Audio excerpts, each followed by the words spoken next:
Minha gente, não se fazem mais bandas de heavy metal como antigamente. Né? Mas sabe o que é pior?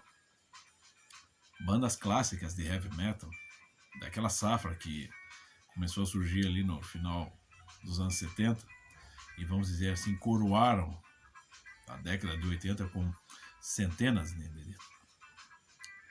de álbuns de alta qualidade musical e, né, com temas que, por mais satanicamente explícitos, ainda assim eram, vamos dizer assim, eram francos, né?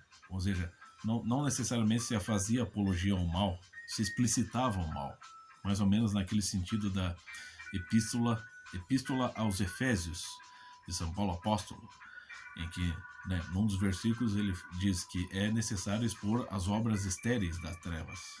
E é verdade, né?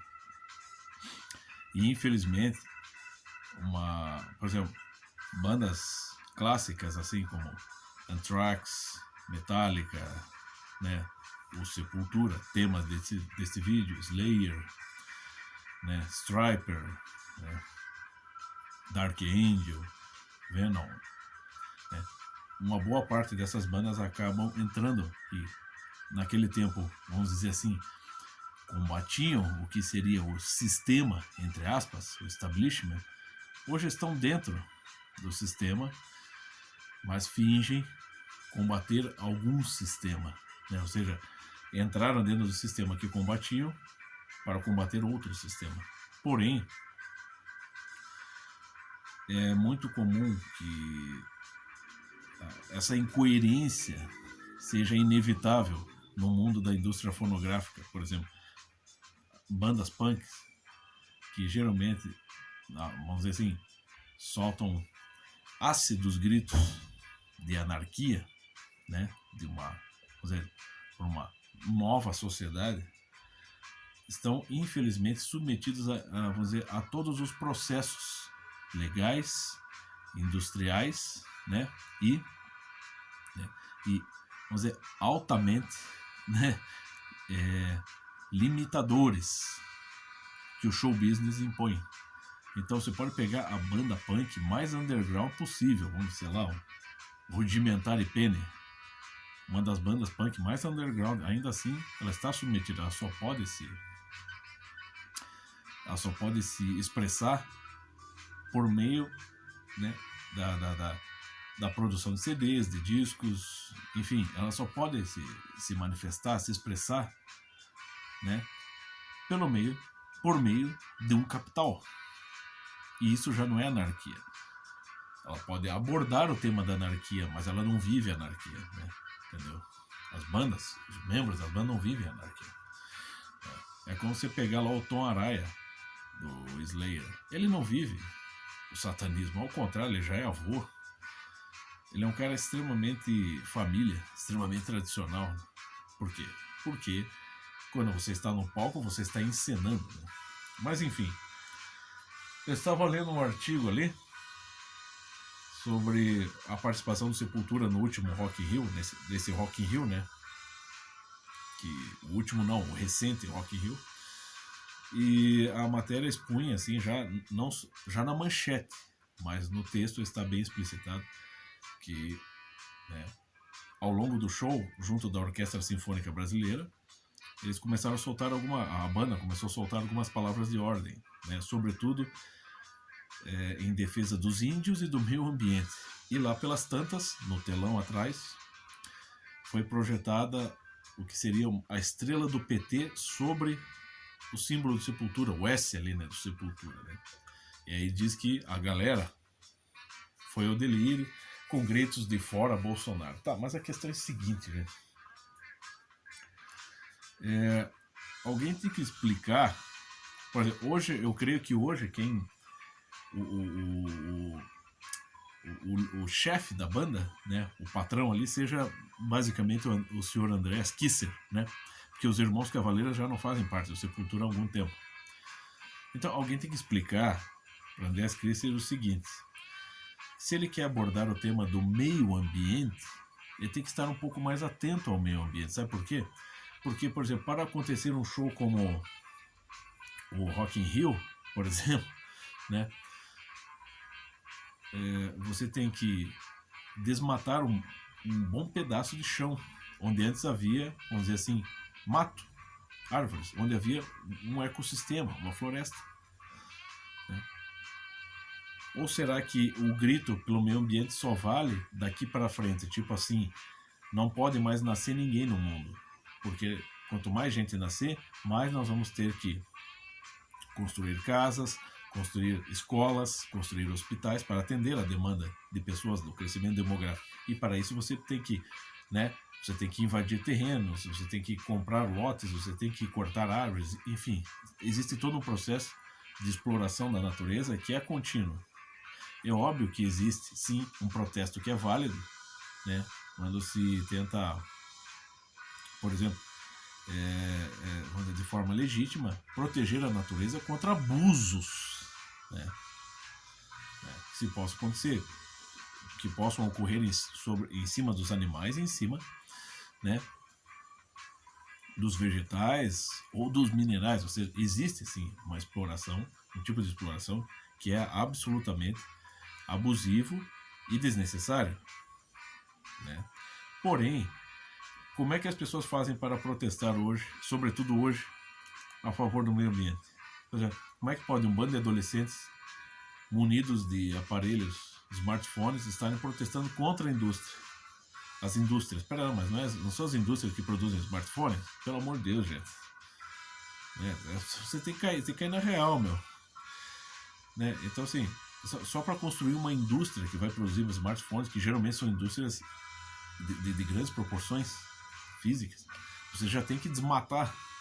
E você tem que cavar, tem que rasgar as carnes da terra para produzir material, para puxar a matéria-prima e fabricar os componentes do smartphone. Então, como é que você pode, ao mesmo tempo, estar gritando a favor do meio ambiente? Você tem que gritar a favor do meio ambiente quando há abuso. Agora, você não pode pegar o seu smartphone e protestar contra a indústria de smartphone, né, meu filho? E alguém tem que explicar para André Kisser o seguinte, por exemplo. Ó, André Kisser, esse aqui é um exemplar do seu instrumento de trabalho, certo? Né? Uma Fender Stratocaster antiga que eu tenho aqui. O corpo dela é feito de madeira. E você sabe que as guitarras são produzidas em massa. Não é mesmo, André? E aí, como é que fica? Você é a favor do meio ambiente. Beleza. Então vamos começar a produzir guitarras, sei lá, de acrílico. Guitarras de alumínio, não sei. Como é que vai fazer? Não importa, de um jeito ou de outro você vai ter que explorar o meio ambiente para produzir os instrumentos musicais, né? Para produzir não só os instrumentos, as cordas da guitarra de metal, o corpo de madeira, as cordas de metal, os componentes do captador, né? Para o amplificador, o próprio amplificador, né? Bateria, peças de bateria, palco, né? Estúdio, né? Mesa de estúdio, enfim. Se você for pegar toda a indústria fonográfica, que é o ganha-pão, por exemplo, do Sepultura, toda ela, né, forma um imenso aparato que só pode existir por conta da exploração da natureza. Como mais pode estar gritando a favor do meio ambiente? Né? Então, ou então quando eles falam a favor dos índios, por que eu acho engraçado, por que o pessoal, assim, geralmente não só, né, não precisa ser só o Sepultura, esse é um exemplo, né? Por que os artistas estão gritando tanto a favor dos índios? Por que se é para defender os índios, você tem que muitas vezes defender os índios deles mesmos? Porque a cultura deles é uma cultura, né, que em muitos de seus aspectos ela é nociva aos próprios índios. No caso daquela Índia, isso é um exemplo, isso ocorre muito. Aquela menina recém-nascida que foi enterrada viva pela sua avó porque ela descobriu que a sua netinha era fruto da relação da sua filha com um índio de outra etnia. Então, isso que ela está seguindo as diretrizes da sua cultura.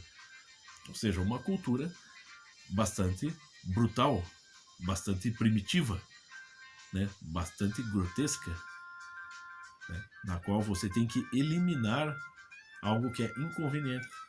No caso, mesmo que esse inconveniente seja um ser humano recém-nascido, incapaz de se defender. Por que vocês não abordam esse tema? Por que vocês não abordam o tema de que agentes da ONU muitas vezes têm que estar aqui no Brasil para proteger crianças e serem enterradas vivas e serem sacrificadas? Os índios no Xingu fazem isso. Nasce gêmeos, nasce criança defeituosa. Pegue lá o documentário lá, Cortina de Fumaça, do Brasil Paralelo. Pô, tá bem explicitado isso aí, né? Então é claro que não é questão de você abolir a cultura dos índios, mas você tem que, sim, restringi-la em muitos dos seus aspectos, que são, vamos dizer assim, mortais. Ah, mas aí vai ver um babaca, sempre tem um babaca aqui, né? Ai, mas a Igreja Católica, a Igreja Cristã, ela é responsável pela Inquisição. Cara, as diretrizes da Igreja Católica, elas não pregam a morte de pessoas para um mundo melhor.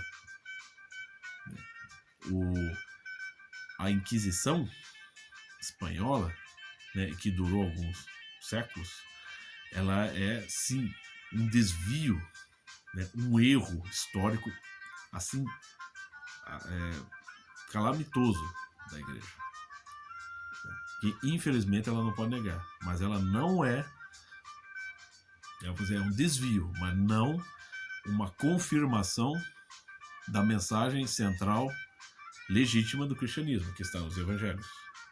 E mesmo assim existem muitas contradições, muitas controvérsias. Você pega vários livros, né, em que se explica que os padres jamais condenavam as pessoas a qualquer tipo de execução, né, ou tortura.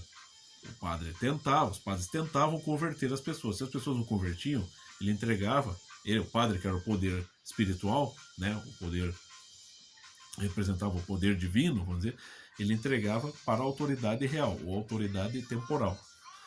Então, o padre tentava converter, a autoridade clerical tentava converter o cidadão. Se o cidadão não se convertesse, ele entregava o cidadão para a autoridade real, para que ela procedesse na punição ali. E é claro que é errado também. Eu acredito que isso não, né, foi algo desnecessário e extremamente trágico. Porém, né, ele é algo, vamos dizer assim, contraditório com a própria igreja cristã, com os próprios fundamentos do cristianismo. Agora, quando um índio enterra uma criança recém-nascida porque ela é fruto de uma relação sexual do índio de uma etnia com outro, bom, eles estão seguindo conforme as suas diretrizes. E é isso que é triste. Porque lá, sim, infelizmente você tem esse barbarismo, né? Ainda prevalece esse costume primitivo de você sacrificar pessoas, seja pelo que for, né? Ao passo que no cristianismo não. Com todos os erros históricos, não se prega a morte de pessoas, né, para um mundo melhor. No cristianismo não. Então, é esse que é o problema com essas bandas. Esses caras estão sempre assim apelando para o abstrato, pelo meio ambiente, pelos índios, por um mundo melhor, mas eles mesmos vivem num conforto, eles não precisam lutar por isso. É engraçado que às vezes assim, das duas uma, ou o cara entra lá no estúdio, ele começa lá, ele tá lá ensaiando, é um excelente guitarrista, um excelente instrumentista, um excelente músico, mas porque ele acha que ele está entusiasmado com uma série de pautas ideológicas, ele pensa assim que o estúdio e o seu talento musical lhe dão um poder mágico de, sei lá, adivinhar, de intuir perfeitamente como o mundo deveria ser. E estão ali arrotando as suas ideias imbecis e abstratas e achando que estão fazendo muito pelo mundo. Não estão fazendo nada, meu filho.